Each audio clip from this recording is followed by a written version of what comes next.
today's episode is going to be a little bit different because filled with the room today, we've got 3 neurodiverse individuals. And that is going to be, I haven't planned an agenda for that reason because I feel like we would not succeed at an agenda. But just to frame the conversation today, Dr. Matt, Harrison, Jess, what's your surname? Sorry. Rowlings. Jess Rowlings. Yeah. And joining us today to uncover some of the works that you guys are doing in fields of research, particularly in neurodiversity and education around neurodiversity. I don't want to go too much into what's happening, so I'm going to pass to you. Matt, give us a rundown on who you are, what you're doing, and why'd you come along today? Yeah, thanks, Mike. I guess just give you my myself in a tweet. I'm a teacher researcher. So my background is teaching. So I love working with kids of all ages. I started off teaching actually in South Korea. Wow. Taught there for a year after I finished my teaching qualification because I love travel and I was very, very broke. And so I could get work there. And I worked with a wonderful teacher who was at the end of her career. Mm. And so she was throwing caution to the wind. She goes, right, let's do something exciting. Let's put the textbook down. Let's do something exciting, engaging, and try to change things up. I've always loved technology, so we worked together really well. We team taught English at Saemal Elementary School in South Korea. Yeah, wow. And that was really exciting. And I came back to Melbourne and I brought a lot of that sort of that experimentation with me from what things that I just tried and, productive failure, they call it, things I'd learned and hadn't worked out the way I wanted the first time, but we did it again and sort of iterative improvements. Yeah. I brought that sort of mindset back to when I came and worked in Melbourne. And that was good, but it's a little bit challenging because there's a bit more structure and it felt a bit more constrained. Mm. But within that setting, I had a wonderful principal who allowed me to start running gaming groups on Friday afternoons. Yeah, wow. And a lot of the kids I was working with in those gaming groups were neurodivergent. Mm-hmm. And I began to really think about how could I use this as a way of helping these young people to feel like they were welcome in their school, like they had something to offer, but also to get them sort of engaged in being leaders within our school community. Mm-hmm. And so that's really how I accidentally became a researcher. Was Nick Reynolds was at the University of Melbourne, said, hey, come across and do a PhD. And you're like, yeah, all right, let's do it. Yeah, there's a few more steps than that. But and that's how I sort of accidentally became an academic. So I'm now a part of the Learning Intervention team at the University of Melbourne Faculty of Education. Yep. And that's just such a great team. We've got a range of people from different backgrounds, not all teachers. We've got allied health professionals like psychs and speechies. And through that opportunity, I met Jess, who is one of those allied health professionals. Yeah, well, let's go, Jess. What's your background and how do you fit into the equation? Once upon a time when I started out my career, I actually started in IT and then worked out that was not quite for me. It was not actually like the IT crowd in real life. So, It wasn't quite what I signed up for. But I did learn how to fix computers, which was great. Yeah. After that, I became a speech pathologist. So I did my master's and then I did some clinical work for a bit, mostly working with neurodivergent children and towards sort of that mid-teenager age. I found it hard, especially because a lot of the kids had very diverse interests. We had kids who love Lego, Minecraft, Star Wars. But it was harder for them to sort of find, I guess, activities for therapy sessions that were of interest to them. Adults don't even really like worksheets. 12-year-olds certainly don't feel that positively about them either. So I really started structuring my activities around their interests, and one of them was gaming. And one of my favorite clients I ever worked with was a 13-year-old who had some challenges at school. He'd recently moved across from the US, and his favorite thing in the world was the video game Dark Souls. I'm going to preface this by saying I love Dark Souls. I hate playing. It's the most brutal game that's ever been made. I'm not good at it. I never have been. No one's good at it. It's punishing. It's one of those games that's relentless. Yeah, it's not a game. It's punishment. But so we started structuring activities around things like, for conversational things, well, I want you to explain to me how I'm going to beat this boss. And I'm still not going to be able to do it, but I want your guidance. Mm. And the difference in his engagement throughout that time was huge. To the end point, we got to the end of our sessions and he said, oh, well, wasn't the worst thing ever coming here, which was a really, really high form of praise from a 13-year-old boy who probably didn't want to be hanging out with me once a week. Yeah. And then after that, I went into research. I was probably the only person at uni that enjoyed my research subjects. It's always worked really well with my brain. I like learning. And then, I started at Melbourne Uni working in some projects looking at wellbeing around prep students in schools and some evaluations for the Department of Education. Then I met Matt because my old boss It's a guy on our floor that's got a Super Nintendo in his office. And I think we get along, so you guys should have a chat. That's the best thing I've ever heard. Then we had a few too many Zoom meetings and decided to start a business. So my job now is I still do research work at the uni around education. Just started my PhD looking at supporting neurodivergent girls and women in gaming communities. Yeah. But I'm also CEO and co-founder of Next Level Collaboration. So we're a social enterprise that runs social capacity building groups for neurodivergent kids. And we use cooperative video games to create the conditions to practice collaborative teamwork skills.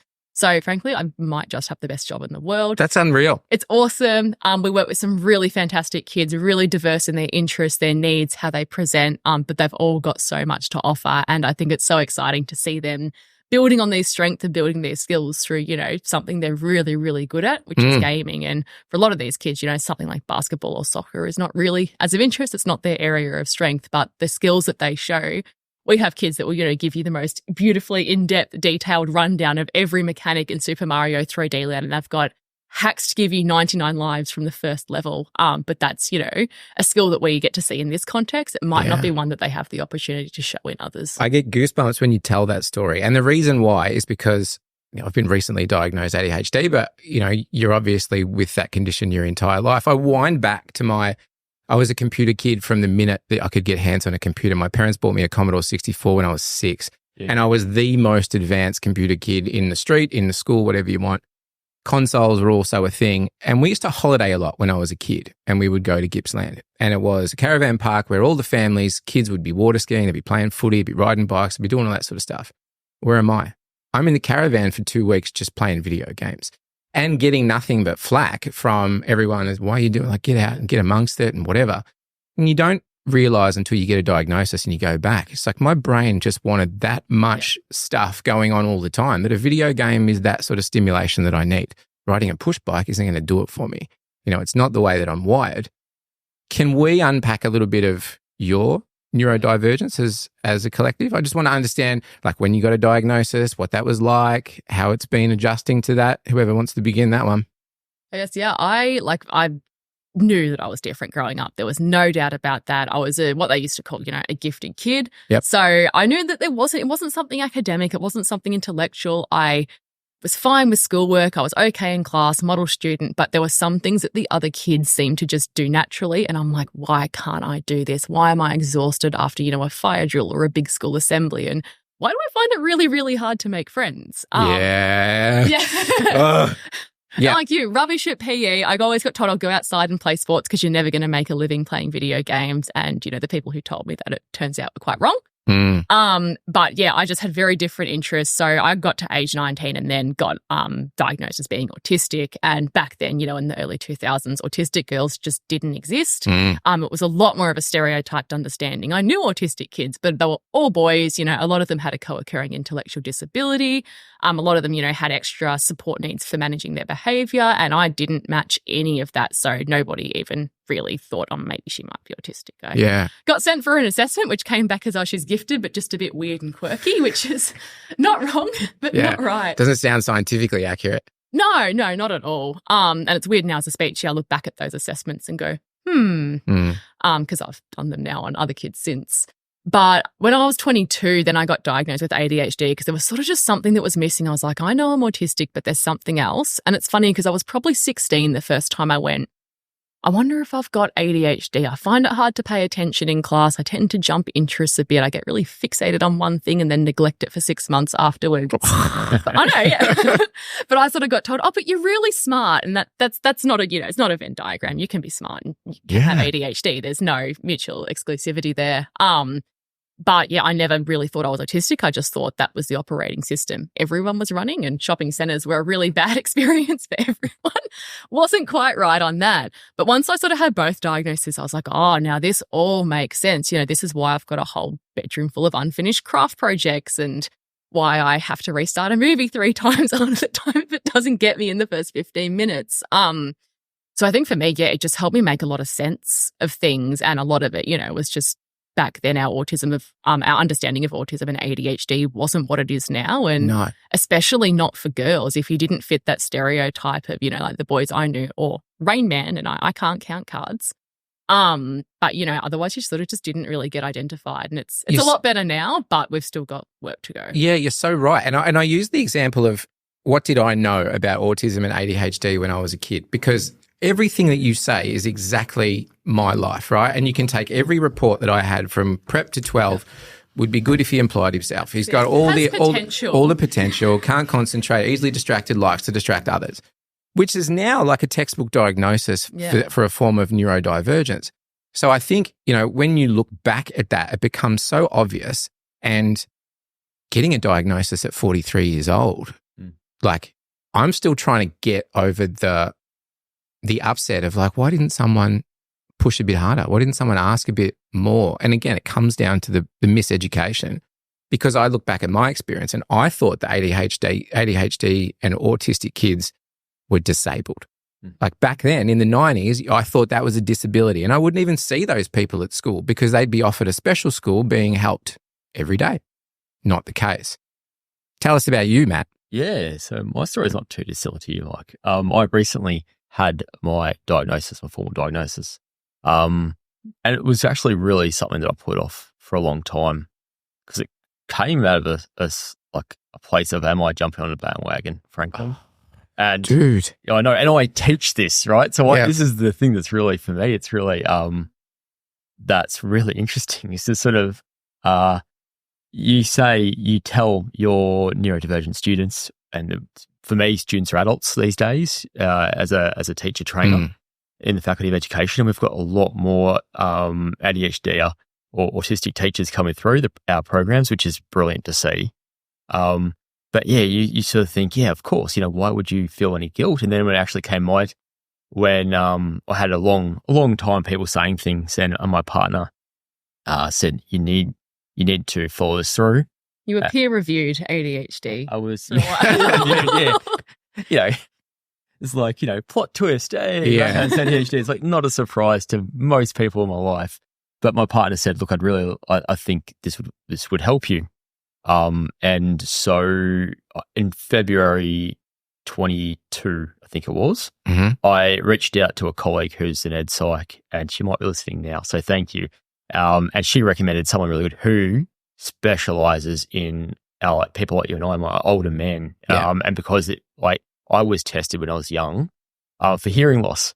Oh. And actually, the funny story is that because of a learning struggle or I don't know. I was young. Yeah. It was because I was listening to my parents. And so I thought, oh, maybe he's deaf. It turns out a whole lot of our generation of young men who were academically weren't flagged for any sort of needs.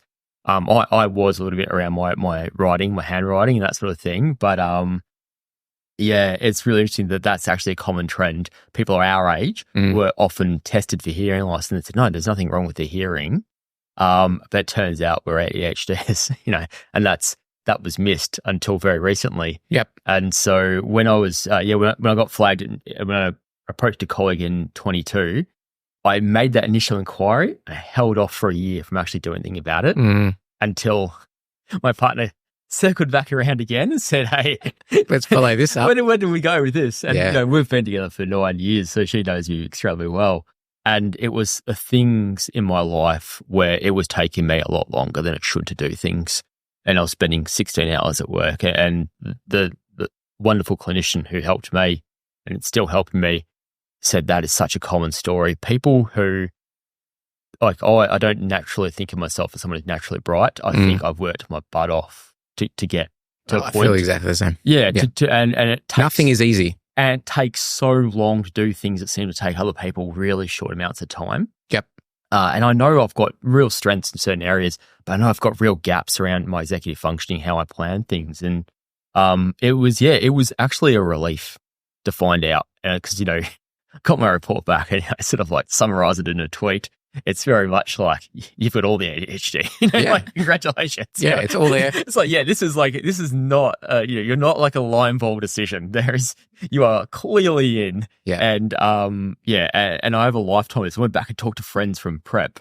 And I'm 40 years old and I went back, this is in 1990, people I'm still in touch with. I said, we just We assumed knew. you had it. Yeah. We just assumed you were diagnosed because, Yeah. I feel like that's such a common experience It too. is. Of like, you're the last to find out. I got diagnosed and people were like, oh, you didn't know that. And then my partner as well, we've been together for like 5 years. He's definitely got ADHD, same as you, got lots of potential, didn't apply himself, but really, really smart, has similar challenges with executive functioning. And he's caught up with people who have gone, oh, I just thought you were diagnosed with ADHD. And now he's like, since I started dating you, like I thought I had something, but no. Yeah.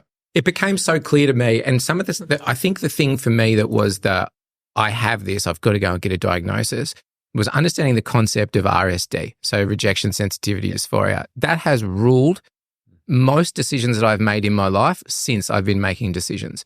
And the example that caters for that beautifully, I've always been creative. So I'm a creative person, nature.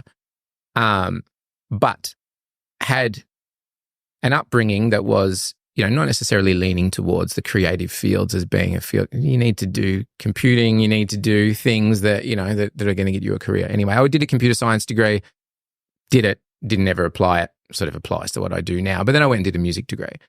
And my music degree, I'd always been active in music, always been playing or creating music. I did my music degree at 22 and probably spent 10 years in that field as a creator of music. That finished 4 pieces of music in that entire time. But you can go to the studio now and there's about 2,000 unfinished pieces of music. Yeah. And that was the giveaway. I'm like, rejection, sensitivity, dysphoria. So I would never put anything out because I just don't want people to think that what I'm doing is crap. I'm more scared of one person going, oh, that's not good. You shouldn't do it. And that has sort of shut me down for most of my life.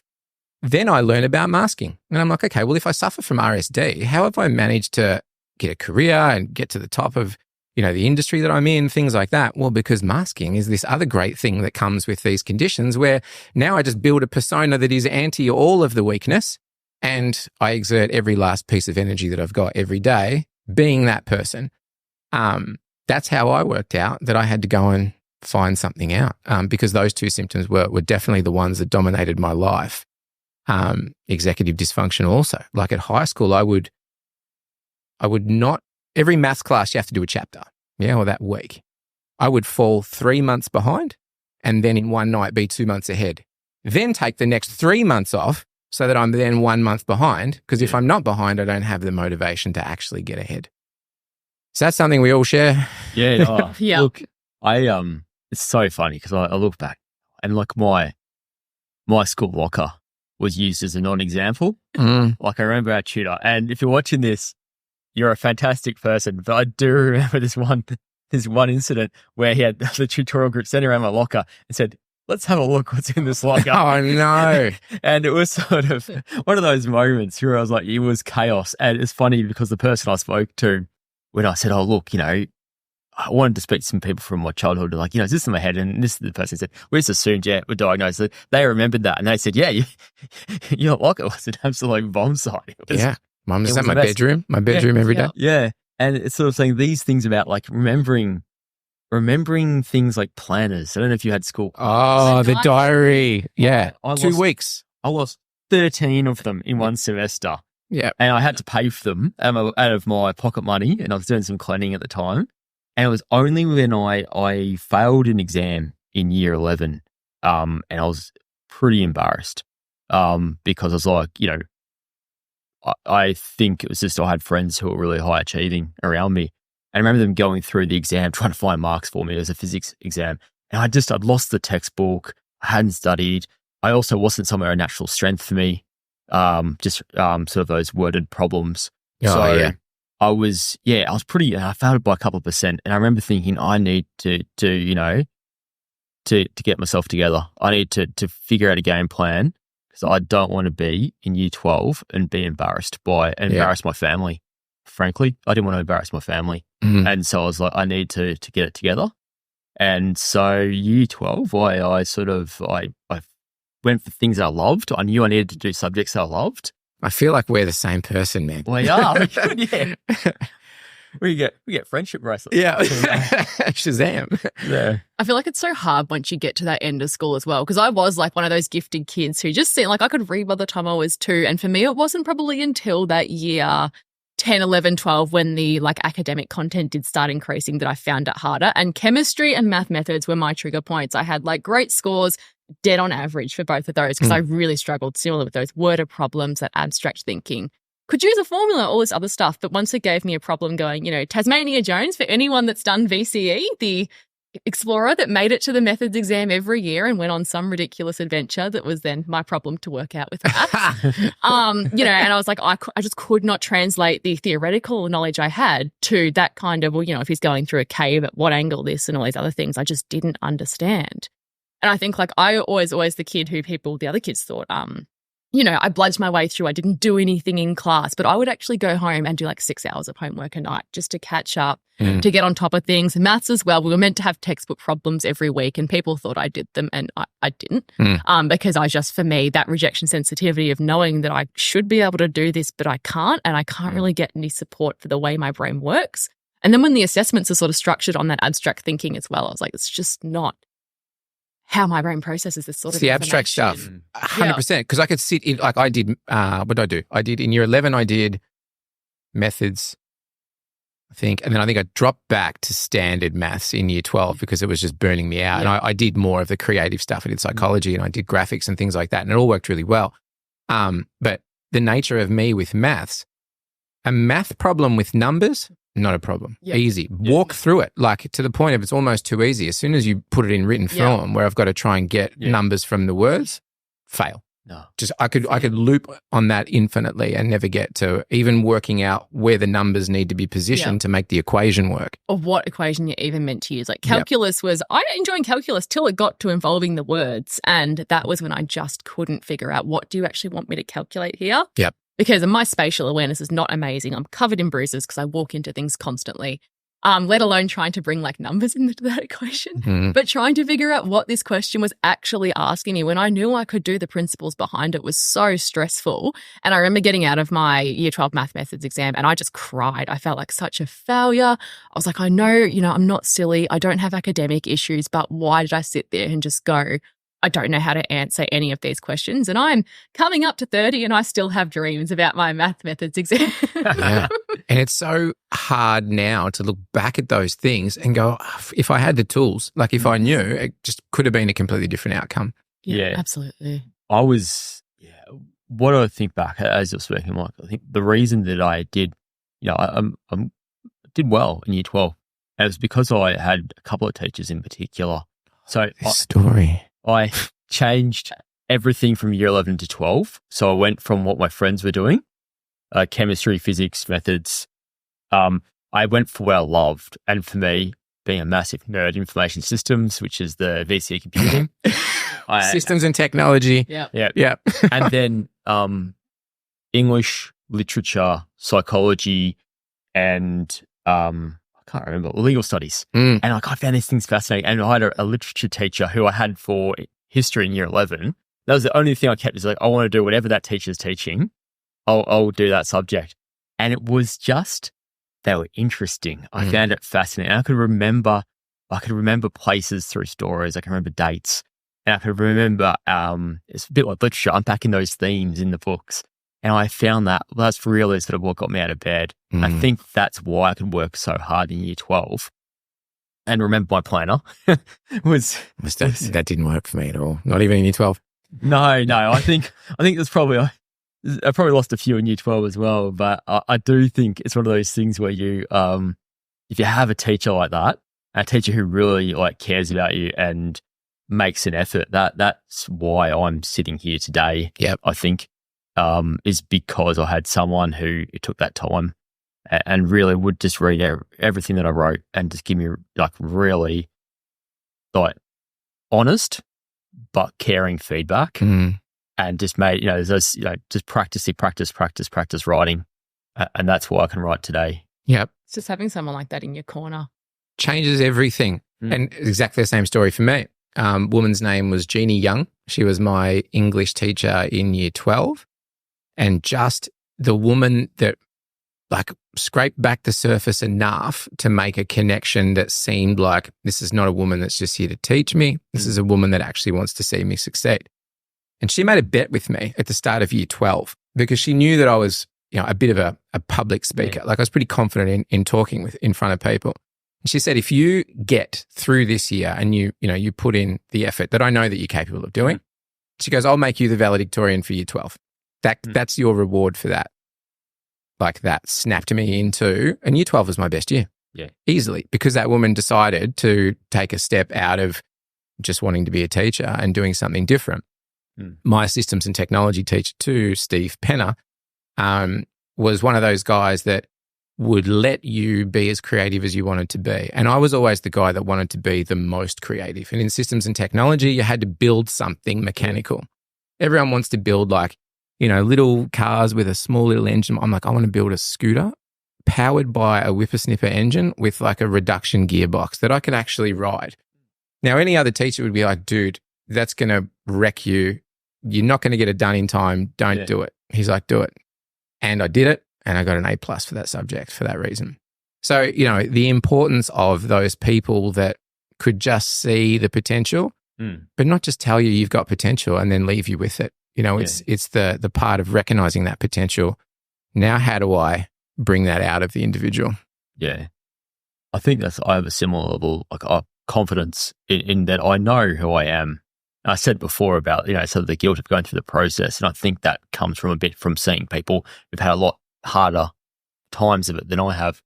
But I think like having people who sort of say, you know what, I think you can do something, whatever you want to do and, do something pretty special. And having someone you really believe sees that.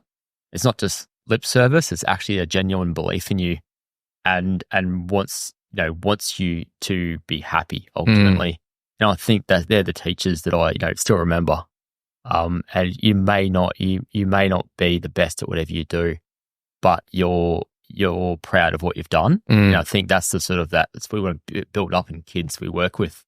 Because ADHD people particularly, or autistic people are looking for, feedback from the world to tell them that they're okay. Like, you're doing okay, your work's good. And so us naturally just being okay with our own self-talk is very rare. Like, it takes a lot of work to just go, yeah, I'm happy with myself. I'm doing a great job. Yeah. I don't know how often I have that conversation with myself. It's always one of reconciling that. It's not an easy conversation to have. It's interesting as well because, like, for me, my academic achievements were where I got my self-worth because I wasn't good at anything else. I was not good at making friends. I was really bad at sports. Every, basketball, netball, anything team I joined, they would be the top the year before, and the year I joined, bottom of the ladder instantly. Ongoing pattern there, and I've now accepted that I'm never going to have an international sports career, and that's okay. But I think, for me, academic achievement was where I got my self-worth. I was good at school and now I'm a professional school student in academia. Yeah. But I think, that was just, and I know for a lot of ADHD people, and that is the schools where, some of them really, really struggle and do feel like they're not good at it. And I had these massive compensatory mechanisms to keep that academic achievement going. And now, I remember I had a meltdown because I got an 85% once in year 8, and now I'm like, that's fine. Yeah, most people would be like, 85, look at me go. Yeah. Exactly. And for me, I just had nothing else that really gave me a sense of achievement. I enjoyed video games, but, it was just playing at home on the couch. And I think as I, turned into an adult as well and just found more people like me, it's having those people around you that understand and relate. Like, my neurotypicals are the diversity hire in my friendship group. Everyone's neurodivergent. There's a lot of people, they're straight white neurotypical people are minority of the people I have around me now, and it's great. But I think just having people that do encourage and support those differences and help you find what works for you as well. Because, my hobbies and that now are nothing like I ever would have imagined as a kid. And growing up in a regional area too, that it was just such limited space for. Where'd you grow up? I grew up in Swan Hill, so up on the Murray River, and then I was about 15 when I moved to Bendigo. So being neurodiverse in a regional country town, is that even amplified again? Because you're even a smaller minority, yeah? Yeah, it was interesting because I think, looking back, especially in primary school, and that the kids that were identified as being neurodivergent were, had quite significant support needs. They were very stereotyped presentation. I look back and there were definitely other neurodivergent people I went to school with, but, they weren't picked up either. Yeah. But I think as well, just having, when it's a smaller town, everyone knows everyone, there wasn't really opportunities for interests and activities and that, outside, I guess, very neurotypical interests. So if you weren't good at sport or that sort of thing, there wasn't really anything or farming. Yeah, that's it. So many kids I went to school with are now farmers. Yeah. But I think once, I moved to Melbourne when I was 22, I think. And for me, that was just a game changer. You know, there's things like anime conventions and there's, prop building workshops and there's all these things that were just never available to me in regional areas. And realistically, like none of the things, in region that I had available in regional towns were aligned with my needs or what I was good at. So if you didn't fit into any of those categories, you just kind of got a bit lost. Yeah. Can we talk about the friendship and relationship thing? Because again, that's something for me where more recently looking back, I'm like, but I've always had friends. I've always had friends. And not only did I have friends, but I had multiple different groups of friends. Yeah. And then I heard this thing through, the nature of friendships with neurodivergence is fits in everywhere, but belongs nowhere. Yeah. And that summarized it for me really well because I'd always had I could fit in with just about every different friend group and these groups wouldn't get along, but I was the guy that could bounce between because of masking, because I can flip my persona to actually match these different external groups. How has all of that impacted various lives? Is it a clear thing for you? Has it always been a struggle? I still do have close friends and as you get to a certain age, people go off and have kids and it's sort of like less regular sort of contact. But the friendship groups that I've had from high school, I still see those people. Yep. Semi-regularly and, life gets in the way sometimes and friends from, my teaching and university and those sorts of things. But now that you say that, it's so true for me because I very much, I did enjoy sport and that was a way for me to, connect with people. With those people. Yeah. I am quite extroverted. As anyone who's listening to this knows, I'm never quiet. I think in meetings or, even when we're out with, you're out with friends, it's a rare day. Something's very wrong. I'm not saying anything. Or if I'm hyper-focused on something, that's the two extremes. And I think that's really interesting, the thing about the masking and fitting in, because that would have described me pretty well. Mm-hmm. My biggest fear is the idea of having something that's about you, like a birthday party or something like that, where you've got to try to get all these people to get on because they're so different and, and such different interests and they wouldn't have any connection or you think they wouldn't have any connection other than you. Yep. That's why they're there. And so I think that idea of like the birthday or the wedding reception, that terrifies me because it's sort of like I'm going to have to make sure all these people are getting on. And then it's going to be really obvious that they don't get along. Yeah. And then it's going to be really obvious that I'm fake and just like trying to be someone to get along with all these different groups. Yeah. So I love other people's parties. I hate my own. I just, And another thing I find I struggle with is let's say if I go out with two of my friends, I'm fine because there's two friends and I know that I could step out of the conversation and there's still conversation. If I go out one-on-one with someone, it's very awkward for me because I feel like I'd need to always be managing, maintaining, keeping things at a particular level. And I might just want to say nothing. I might just want to do nothing. Is that something that you relate to? Is there a similar sort of vibe there? I don't know. Like on that story, this year I celebrated my birthday for the first time, which was very exciting. What do you mean? I never had a birthday party. I didn't have a 21st because of that thing. I had friends from Melbourne. Same sort I was of living thing. in Bendigo and I was like, I don't want to make people, travel 2 hours, sort out accommodation for one day. Most of these people don't know each other.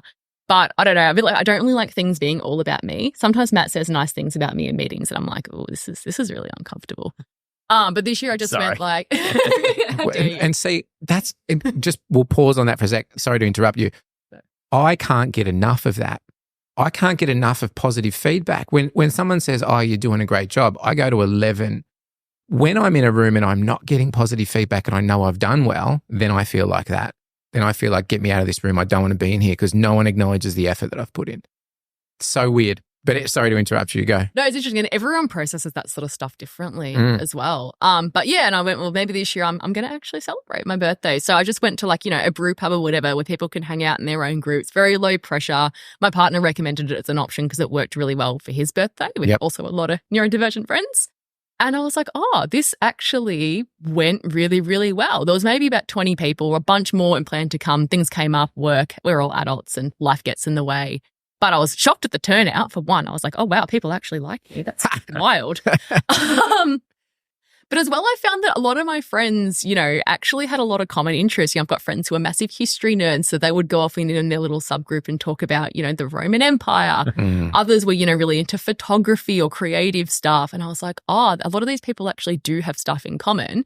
Yeah. And now that, you know, I don't really have any friends from school. I got bullied pretty badly throughout most of my schooling. And I think it can be a different experience for girls as well because, you know, girls are a lot more subtle when they're teenagers too. You know, they can pick up on differences. Boys will hit each other and they'll be like, yeah, definitely. The way girls form that tribal thing is very different to men, for sure. And I moved schools in year 10 as well. So in Bendigo, like all these people had known each other since prep. So it was so hard to try and break into these groups that had known each other for 10 years. And I was like, I know I'm on the outer ring here. There's inside jokes. There's all this other stuff. And I never really belonged anywhere. I'd float between groups, but never really managed to settle into actual friends. Yeah. So now as an adult, you know, I've had the same friends for, 10 years now, which is awesome. And it's nice to have that relationship as well where, you know, a lot of them are really happy to just not say anything. We might be sitting in the same room. One's playing Switch, one is crocheting. And it's not really about that ongoing interaction. It's kind of we're just sitting in the same space. Together doing our own thing. And for me, that's great interaction because I, you know, don't need to talk for the sake of talking. Like elevators are my worst nightmare because people try to make small talk with you. I'm like, it's okay. Ubers as well. Ubers as well. Matt and I were in an Uber on the Gold Coast and the guy driving was like trying to have a conversation the whole time about sports. And I was so grateful that Matt handled that situation because I don't know anything about sports. I can't do small talk. I can't do small talk whatsoever. I was like, I'm really tired. Can we just please get to the venue? It's so funny because I do, like I'm fine with small talk and I do, you know, like I said, I'm an extrovert. So I can talk to anyone and I, you know, probably talk underwater. And you can hear Matt in the elevators when I'm you're famous. outside the foyer. Even if it's just him. That's what it makes more sense for my parents have me tested for my hearing. Yes, I'm loud. Matt, but being an extrovert, do you get to a point where enough is enough and you need to run away? Because I consider myself extroverted, but up until a time. And then for me, it's like a switch. It's a social battery. And I'm out. Like I smoke bomb venues. Like I could be at a work event with 400 people that I need to say goodbye to at least 20 of them. Yeah. Gone. Yep. Gone. Yeah. Does that happen to you? Not really. No. I'm very much like that sort of novelty seeking. So it's always like it, obviously, you know, part of being, you know, an ADHD is that, and it's always been the case. Like I can't watch TV shows. Like, and I drive my partner crazy because she will want to binge something and watch something. And so she's been watching the 4 seasons of Succession. And I sort of do my flybys, like watch for like 10 seconds as I'm walking past and go do something else and come back and do something else. But we'll try to watch something together. And we've found the secret is to go to the actual movies, to go to the cinema to watch something. You got to commit to the time. Yeah, you're stuck. Yep. It's good. Yep. Do you get sucked into the 30-second reels? Like Instagram reels and things like that? I can sit on that for 2 hours. Now, I can, but I've deliberately stopped myself from doing that. You have to. Because I get angry at myself. I'm like, you've wasted an hour or you should be doing this. So lists are my best friend. My office is full of lists. The Notes app, or the Apple Notes app. Yep. Just the check boxes. Yep. Every day, get up early. So good. Make the list. But videos are so like funny to me because I can't, if someone sends me a video, I will not be watching it. There is like a 3-second gap at the start. If it like grips me, then I will watch maybe 15 seconds. Yep. Every time someone sends me an Instagram reel, I'm like, you are one step closer to getting blocked. Yeah. It's such a trap. And like I get sucked in. I can't even pay attention to them. I like image posts. My processing speed's really fast, so I will read text so quickly. Yep. On like videos, especially the ones that it's like 30 seconds and the last 3 seconds are where the, you know, event happens. I'm sitting there going, this is 28 seconds of my life. I'm never going to get back. What's the build up? What's the payoff? What's the outcome? Yeah. I really do you type? Type. Yeah. Like, do you type or do you dictate? Oh, no, I type. Yeah. I tend to. How do you find that? I have spent a lot of my life on computers. So I'm quite a fast typer now. I think for me, I really enjoy writing because I do believe I sound a lot better when I write than when I talk. Sometimes I sound like a muppet when I talk, but writing gives me that space to process what I want to say, write it down, structure it. I can edit. Whereas when I'm talking, like I'm kind of just going on the fly. Yeah. And it's harder for me because sometimes it is a bit incoherent. I might repeat the same point twice, but when I'm writing, it just gives me that mental space to be able to sit there and go, okay, this is the point I want to make and this is the most effective way to say it. Yep. I'm very much an email over a phone call person because I can structure everything beautifully, but on the phone I'm like, my frustration, the reason I ask that is because my frustration, I'm a writer too, and I love writing and I love the space to be able to think of what the next thought is. It's the typing that does my head in. Yeah. So I cannot type fast enough for my brain to the point where I'm doing this and then I look up at the sentence, the whole sentence is underlined red. Yeah. Like every single word is spelt wrong. And now I've moved more into dictating. Yeah. So what I'll do is I'll just off the cuff riff it all out. And then I'll have something like ChatGPT just reassemble parts for me and sort of help put that into perspective because putting the characters on the screen is my struggle. That's the weakness. There's an app called Goblin Tools, I think, that literally has like an AI feature specifically for that you can put in, an email and go, make this sound more formal, make it sound more casual. And I've had so many ADHD people recommend that as a good way of just reducing that executive demand of going, oh, this sounds way too casual to be sending to my boss. Yeah. Or going, oh, this sounds like I'm writing to, the president or the prime minister or whoever, when I'm actually just writing to, the big W sales assistant. Mine are all just like remarkably blunt and direct. Yeah. And that's my worst habit is like just be a bit more subtle. These people aren't, well, they're typical. They're not going to think about things the way that you go about it. Goblin Tools will do things as well, like breaking down, tasks into smaller steps. So going, I want to make spaghetti for dinner, and it will tell, boil the water, cook the pasta, cook the mince. It does all that kind of executive functioning that I feel like our brains, like you have an old Dell laptop and it starts sounding really loud and it gets really hot and you're like, oh, this thing's really struggling. And that's what I feel like ADHD brains feel like. Yep. When you're trying to process all those tasks and do that executive functioning, that app is really, really good for like helping just put a better cooling fan in. Yep. Yeah. I don't have an internal monologue when I type. I have to say it out loud.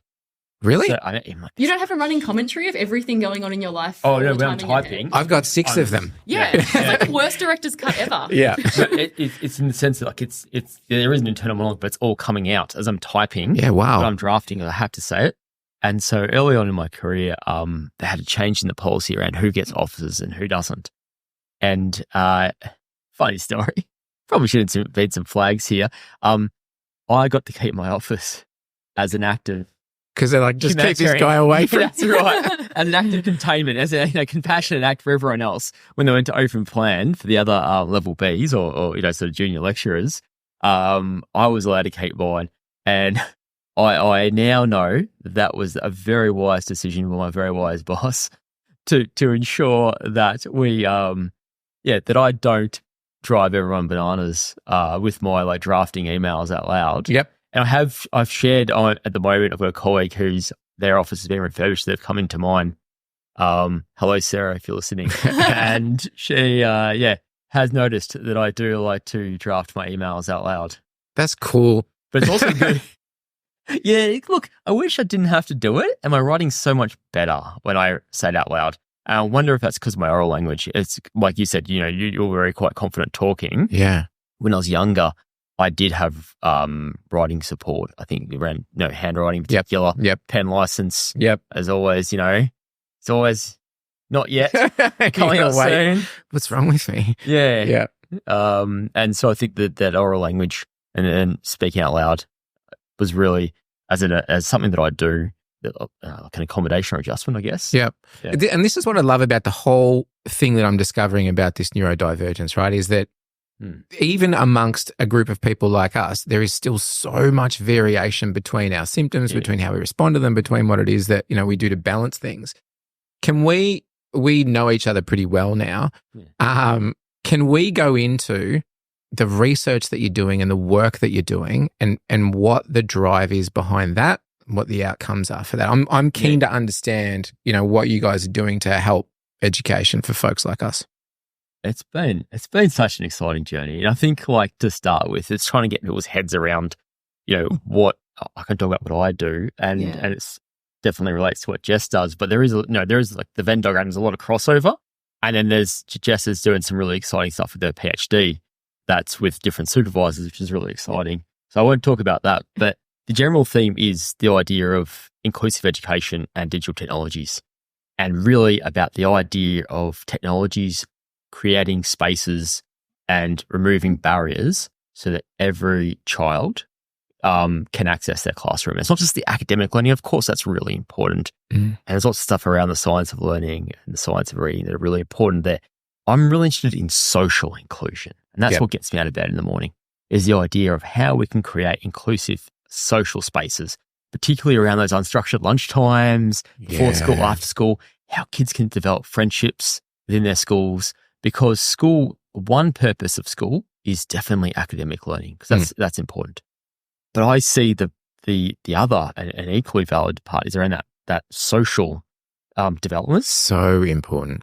But also that you think back to your own schooling. What are those things you really remember? And it's the people, I think, for me anyway, those social interactions. And you maybe have a different answer to that. But I do. And I think that's the thing that really excited me, was those social connections. And so for me, it's really how I can use like gaming culture, for example, as a way of getting kids who are on those margins, so at the risk of being marginalized, or from historically marginalized populations, and make them feel like school is a place for them. And we see this with the epidemic of school can't, or, mental health, challenges leading to school attendance challenges. And I think the idea of making these social environments meaningful, that's really where my research is going now. Yeah. Jess and I and Dan Martinez, who's probably listening to this podcast, have written a book called Press B to Belong. Yep. It's about inclusive esports clubs, and not just for kids who are neurodivergent, but for a whole lot of, look at that gender inclusion angle. Yep. We look at how you can support the First Nations Australians through esports programs. And really it's trying to learn about from these teachers running innovative programs from around Australia. And we've gone and spoken to them and said, what are you doing that's removing barriers for your kids from these groups? And how are you working with communities and leaders within those communities to be able to make school a place that's meaningful through your esports programs? And it's just trying to actually share some of these wonderful stories. So that's really exciting. That's sort of, I think, in terms of projects, one of the ones that I think is hopefully going to make a big difference. Yeah, for sure. And I mean, look, again, another thing I found out of being a neurodivergent is that you tend to always empathize by telling a story that relates. And I'm the guy that will tell 3 or 4 of those stories. So excuse me, but the same thing for me. School was amazingly fun when it was fun, and it was grueling and punishing when it wasn't. And particularly on the social strains, I had bullying issues. That, again, when you're a kid with RSD, I was an only child, and I was someone that had also moved from one primary school to another area. So I was, no idea. And the bullying thing ruined probably 3 or 4 good years of my schooling until that guy left. And then all of a sudden I opened up to another level. Yeah. But again, even my parents were like, this kid's getting bullied. What are you doing? What are you doing to stop it? Oh, we separate them. Oh, yeah, cool. And what happens at lunchtime? Oh, well, we can't control everything every minute of the day. So yeah, that's just me sharing a story as to, I empathize with that 100%. It's so hard for kids that are a little bit different to have the same schooling experience as everyone else. Yeah. My dad's a teacher, and he said that sort of the kids that have, a visible difference, so a kid, that might be using a wheelchair, or a kid that has, an obvious physical difference, they tend to get a bit easier time, but kids know why they're different. They have an explanation. There's a reason. It's the kids like us that were different, but there was never really an explanation why. They get that sort of association with being You're just a weirdo, and you become targeted. Yeah, and I look back and it's like, I was so autistic, so autistic. But I, even back in high school, they would have, the kids the same age as me, they would have seen, that very stereotypical presentation of kids that had a lot higher support needs. And so for me, I was just a weird girl who was really into video games. Yeah. But it's so hard, because there's no explanation. They just have a really hard time. And, we work with so many teachers now as well who really want to support their neurodivergent students. They care so much. But a lot of these teachers have also done their initial teaching education 30, 40 years ago. Mm-hmm. And our understanding of neurodivergence has changed so much. So they're doing their best. They're doing everything they can within their power. But, how do you find, and understand what we know now and all the differences in how neurodivergence presents in supporting autistic girls and supporting girls with ADHD, or, the boys who were just a bit, flighty or didn't pay attention or potentially had hearing loss, but, actually had ADHD, but they weren't getting out of their seats and disrupting class, so it was never picked up. So We try and support those teachers as well, because they just, it's not their fault. They're doing the best they can. They've got a job to do, which is to teach, not to have to be a psychologist and observe everyone's mental standing. But how do you support what you don't know when, especially I think the last 10 years, the understanding of neurodivergence has changed so much. So even someone that's been teaching for 20 years, unless they've actively had the opportunity to get that sort of education and professional development, and there's not a huge amount of it around too. And you do have to actively seek it out. So it's really about supporting those teachers who want to do the best thing they can. And girls, students too. Girls are still very commonly misdiagnosed or stepped over and from what I understand, it's because they tend to normally manage the education piece well enough. Yeah. But it's all the other stuff that's falling apart. I got diagnosed with depression and anxiety before anything neurodivergent was ever picked up. And looking back, I was in autistic burnout. I was really, really struggling, but there was no, it was never picked up as autism. She's doing great at school, but she comes home and melts down at the end of the day. And there was never an understanding that could be girls. But a lot of it too is because the research around like the Diagnostic and Statistical Manual, which is the big book of diagnoses that we use to label a lot of this stuff. Yeah. That's a whole other conversation. But a lot of the research around those diagnostic criteria were done on young, cisgender, white male children, which is a small section of all the diversity that we have in the world. So, we work with women now in their mid-40s and 50s who are getting picked up as, being autistic or having ADHD because their kids have been identified. Yeah, my mum's ADHD 155%. Where did we get it from? It's like, let's look back at the family. Mum's got a shed full of unfinished projects. And my mum would go through the most obvious states of hyperfocus that would sometimes last a year or two. She went through a phase of collecting, and it's the most random shit. So people used to make, in the 60s and 70s, they would make like hand baskets out of gift cards.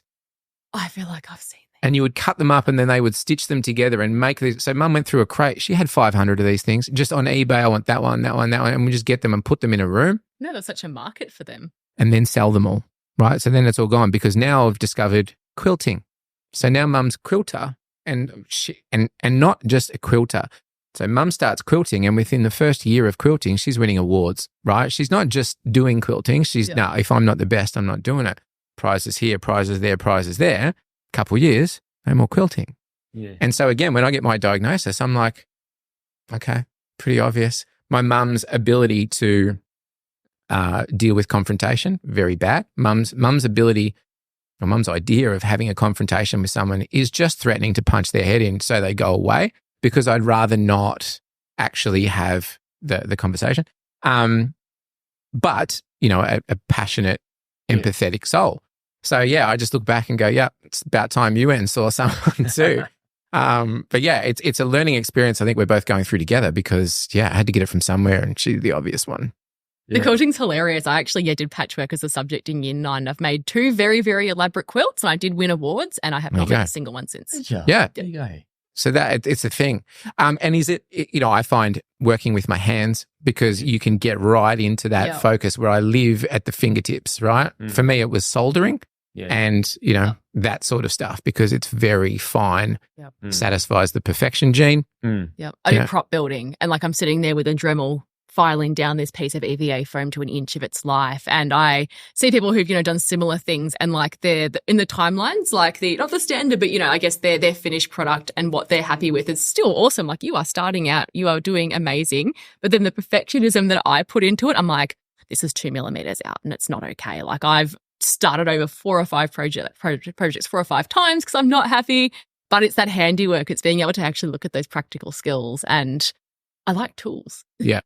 I'm renovating. Yeah. How do you think that's going? How many have you repainted? Some rooms are fully repainted. Some are half repainted. Some are half like I've been renovating for 2.5 years. I'm probably 30% through the place. I'll be finished in 2040, I reckon. And that's okay. I'm cool with that. But there is always that nature of having 3 or 4 things on the go.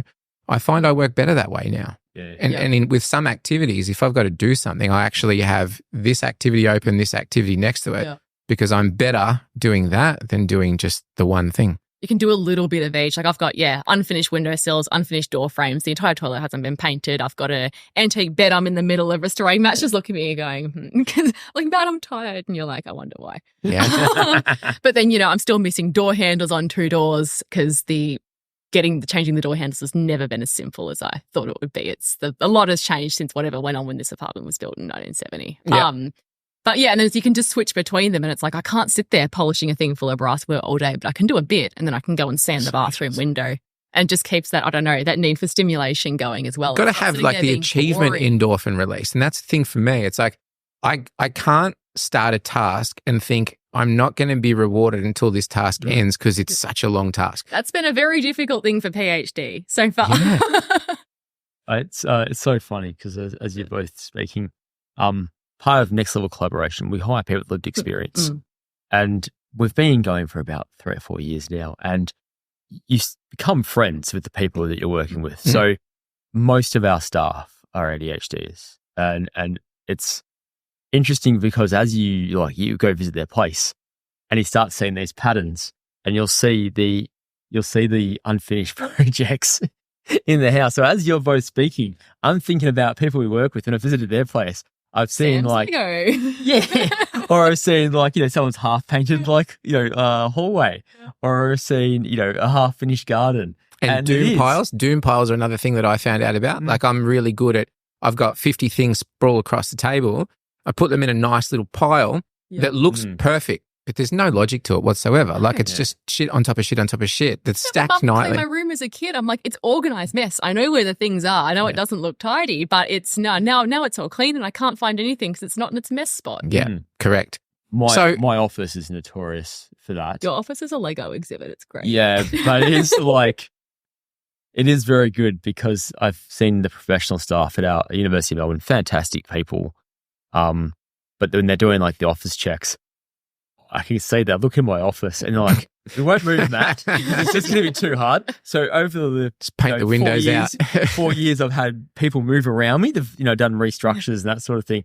I've just been allowed to stay because they're like, that's too much. We're not going to handle that. So, and how hard is it for someone with ADHD that finds that level of comfort in a space? If you move to a new space, that's going to throw your routine out for a good few months. Well, moving house sucks, when you're neurotypical. It sucks even more when you have ADHD. And I know you moved as well recently, so you get it. Grueling.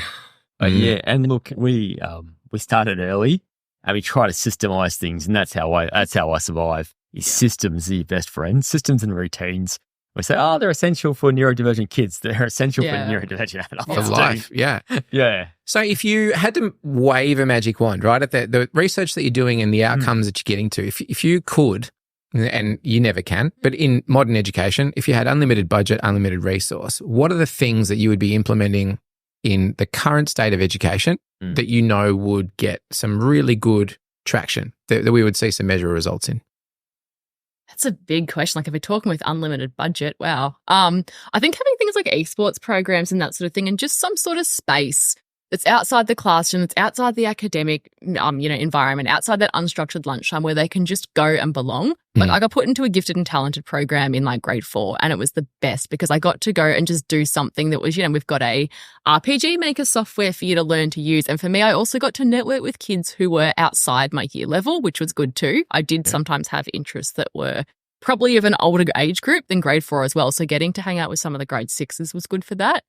But as well, it just gave me something that, I was frankly pretty bored in class because I understood the concepts. Mum was really, really big on academic achievement. So we had extension work and that sort of thing at home and maths books. So I was really comfortable with the class content. But yeah, one week they came in with this RPG maker software and it was the best week of my schooling. I came back the next week with a fully developed game with 10 levels, dialogue, program things. And it was just somewhere that I could go and do something and have other kids go, oh, that's really cool. And then teach them how to use the software. Cause I went and looked up the old, I don't know what it was back in the day, but where they'd have all the documentation for different programs and that and figured it out myself. But I think for me, that was just huge, which is having somewhere that I felt in some way celebrated it. I felt like my input was valued and it was stimulating too. What would you do, Matt? PlayStations for everyone? Are you an Xbox guy? It's funny. No. I'm a Nintendo nerd first and foremost. Wow. But I do have a PS5. Yeah. And I also, I'm Xbox curious. Like I love that. There are some good Xbox series that I'd love to play one day. Yeah, well, I've never played Halo for that reason because I'm a PlayStation guy. Yep. Yeah, I mean, I played the original Xbox. I feel like you get one of the consoles as a kid and that just like locks you in for life. Definitely. Yeah, because I was a Sonic kid. So Sega. Mega Drive, and then I got the Master System converter, which let you play the old games. Yeah. But that's where I started. Mega Drive. I had N64. Yeah. And then I tapped out of consoles until PS3. I came back. Sorry to interrupt. No, it's funny because like I think if I had the magic wand, it would be to create a school system where you could have the local school could not just accept and allow kids from every background and every different needs, but also to make people feel like school was a place for them. And that sounds like a simple thing to do, but it is hard. There is a reason that we have what we call segregated or special schools, because a lot of schools find it really difficult to meet the needs of people who have highly specific needs around medical care and things like that, or people who have high support needs, high communication needs. But I'm an optimist. I believe you can do it. Yeah. I think you need to invest in it properly. And I think things like having speech pathologists and school psychologists in every school is really important, rather than having visiting speeches and visiting psychs, because you need those relationships, right? Yeah. I think that's the thing. And I think my own initial teacher education had a lot of gaps around how we teach reading and how we teach writing, how we teach maths.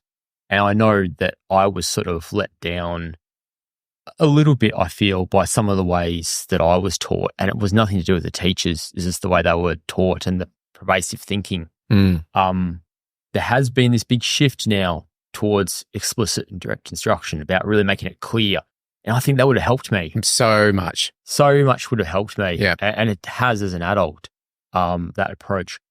My fear is it's maybe going too far down, just the teacher up the front, everyone in rows, which I think there's real value around learning knowledge. But I need that novelty as well. Like you talk about when you're building the scooter. Yep. I do need something like that, or the RPG maker.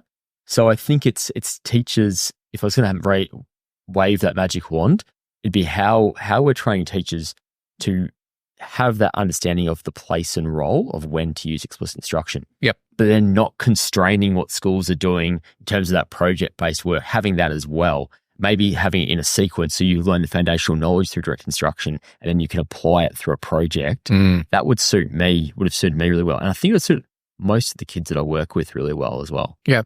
Do we agree, because I believe, but do we agree that the education system as a whole needs like a massive, massive overhaul? And I don't mean like an overhaul in the sense of, let's look at what the subjects are. I mean like, is it a Monday to Friday thing anymore? Is there a way we need to build an education system that is tolerant of people's abilities to focus at different times? Is it like, I just feel like the 8:30 to 3:30 Monday to Friday thing is not cutting it anymore for 12 years. I think something needs to shift as far as how we educate and along what timeline, because there's just so much more access to independent information gathering now that we didn't have as kids. Yeah.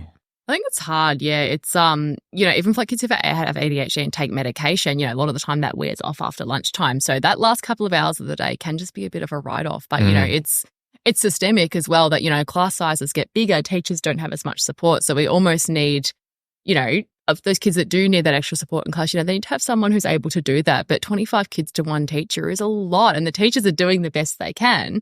But, you can only stretch so thin. So I think like Matt said, just having, additional support and specialized ones like allied health, having a speech pathologist to help those kids that do need extra literacy support or with their writing, having psychologists for those kids that might, be experiencing a huge amount of anxiety at school or, might be showing behaviors in the class, but a lot of the time that's not them trying to be naughty. That's a sign that they're in distress or their needs aren't getting met. So I think a lot of it's resourcing and capacity as well, and just making sure that there's people there who are able to support all those different needs and trying to, have one teacher between 20 to 25 kids. That's a huge ask, and I don't think any human can do that to the full. But does AI have a role in this? Does AI have a role in the future of being able to cater to various types of educating within one space? I don't know. AI's a bit outside my work, really. I do How have. you do? I have thoughts, and I think it's a tool like any other tool. Mm.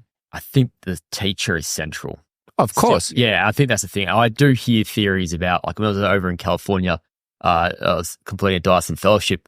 I actually went to visit a school that was doing this personalized learning, and it was driven largely by AI. And I was like, I could just see the teacher being more on the peripheral. Mm. And so I was a bit concerned about for, the young Matt Harrisons or the young Mikes or young Jess Rowlings out there, like, would it be outsourcing, to the algorithm? And sometimes those algorithms, we do know that they have all sorts of biases and all sorts of, things that are missed that a human will pick up. Yeah. And it will get better. And I think that's the point. I think it's not ready now. Like AI can draw you a nice picture and write you a nice LinkedIn post. Like it's great at that. Mm.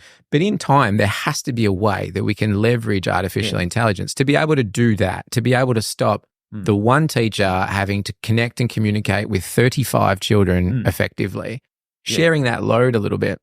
I think using some of those things like Goblin tools and that can be a good way to just help those kids that have a hard time initiating the task. And when you get in that analysis paralysis of, I need to do this assignment, but I don't know where to begin. Yeah. Having resources like that driven by AI that can help them break the task down into smaller steps is great. Or, help them learn how to rephrase things by modeling those examples. But you can't replace humans, no. and it's the teachers who need to do that explicit instruction and learning. But, I think there's definitely a role for that sort of support.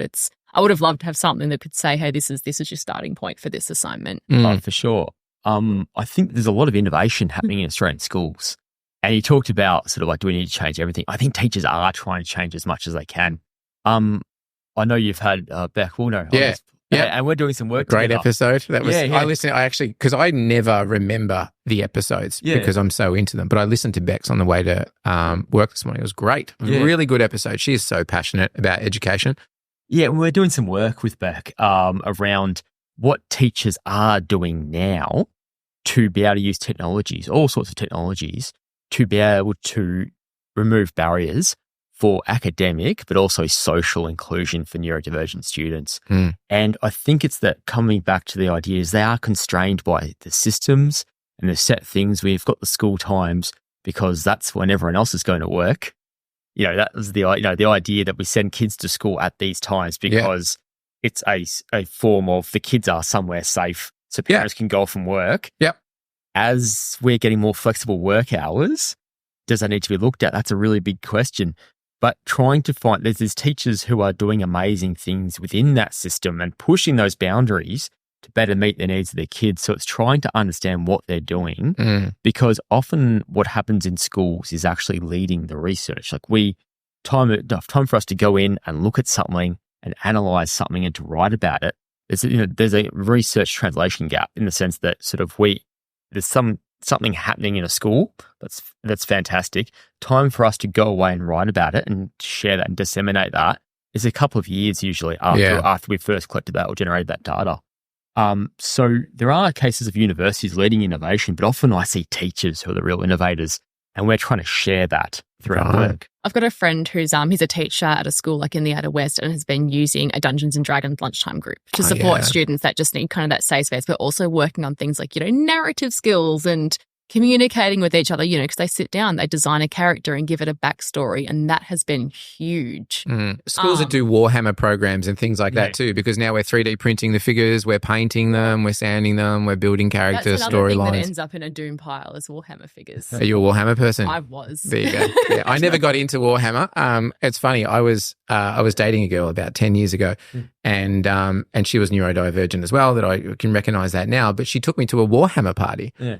And it was totally like, alien to me, never been there before. But you could see the neurodivergence in the room and you could see these people into their passion, right? And I'm just like, yeah, cool. This is just a passionate bunch of people connecting over something they love. I can't commit to developing my own, the painting and all that sort of stuff. Big commitment. Yeah, it is. And I don't have that attention span. So I've got someone else that I work with, a colleague, who also has a similar problem where they cannot focus on something for that long. So we're combining. We're going to go like buy shares in an army together. Oh yeah, and like timeshare. yeah. And so I know a little bit about it, but my brother was really into it, and I sort of wasn't. I probably thought I was too cool for Warhammer. I wasn't. Did anyone play WoW? Were any WoW players in the room? World of Warcraft? I didn't. Stopped myself because again, I could feel that was something I could get down the rabbit hole. 3 years. Yeah, 3 years. What was your class? What did you? So it was a Night Elf Druid. Yeah. And I think back then, like the level cap was level 80, and then it was end game. So I played up until the Wrath of the Lich King. Yeah. And that was the pack that I finished up on. But for 3 years, like I was still at uni, so it was okay. But it was, uni until 5 and then raids until 3 and then sleep for 3 hours back at uni. I remember when Lich King came out, I was working at Dick Smith, back when Dick Smith was a thing, and like the influx of people when Wrath of the Lich King came out. That was the big that was the big commercial crossover. The Lich King pack was the one that took Warcraft to like 22 million online players or something. It was intense. It's huge. I was a Warcraft 2 and then Warcraft 3. And when Warcraft 3, I remember waiting for that to come out. That was the top-down tiles version. Game. Yeah, played those two. Yeah, and and Dune. Yeah, Dune and Dune 2000. Yeah, and then Command and Conquer. Command and Conquer. Yeah, were you GDI or Nod? Always Nod. Yeah, always Nod. Always Nod. Yeah, from God to Seth to Cain. That's right. So good, folks. I reckon that's us. We're an hour and 15, which is really good value. But we've got to do another one. Yeah, because. Well, I reckon we've scratched the surface. No. So for people that want to jump on to the stuff that you're doing or learn a little bit more, we'll put links and things in the comments, but where can folks go to delve in a bit more to the stuff you're currently doing? nextlevelcollaboration.com is our website. Yep. You can find Matt and my favorite games on there. Yep. I always recommend Yellow Ladybugs, like especially for people who are supporting neurodivergent girls and women. Yellow Ladybugs? Yeah. Yep. They are an autistic-led not-for-profit that supports, I think they started out with girls and women, but now they're girls, women, gender-diverse people. It's pretty much everyone who's not a cisgender boy. White male. Historically, got diagnosed earlier and had access to support. But they've got guides as well that they designed for the Department of Education on supporting autistic girls and women in school, which is great. And they just do some really important work. They have events for social connection for young autistic girls, and we think they're pretty great. Awesome. Yeah, Katie does great work. Yeah. The other thing that I'd recommend people checking out is just another really cool project. And I'm not the lead, a guy called Ben O'Mara is, but it's just out of interest for people. It's called Game On with MND, motor neuron disease. Oh yeah. And it just might just be interesting for people. It's really hacking gaming controllers and games to be able to let people who have lost the use of their limbs and maybe lost the use of their voice because of motor neuron disease to keep playing with their friends and family. Yep. And just Ben O'Mara and Tash Dwyer and Kirsten Harley, who are the team members that I'm on with. Kirsten's living with MMD herself. Yep. And she's at the University of Sydney.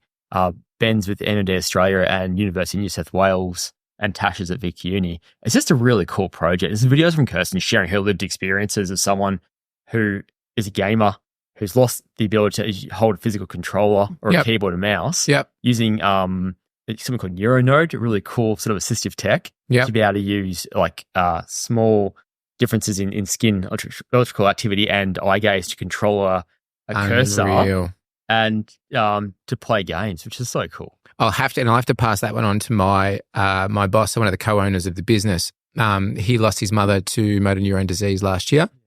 So we're obviously all very close to to that as a collective. So we'll definitely dive into that. If you guys can send me some links and things, just so I make sure when the post goes out, we've got all that on there. But from one neurospicy individual finding his way in the world to two others, I can't thank you enough. Today's been really cool. And I've just had a personal ball today, more than anything. So I definitely want to do this again because it's a little bit therapeutic for me. So thank you so much. We didn't use the tissues. No. But tonight I'll go home and just wail for 3 hours. So I'll send you a clip of that. Well, thanks, Mike. Honestly, it's been great. And I definitely want to do it again. So thanks. Thank you for having us. Pleasure. Thank you.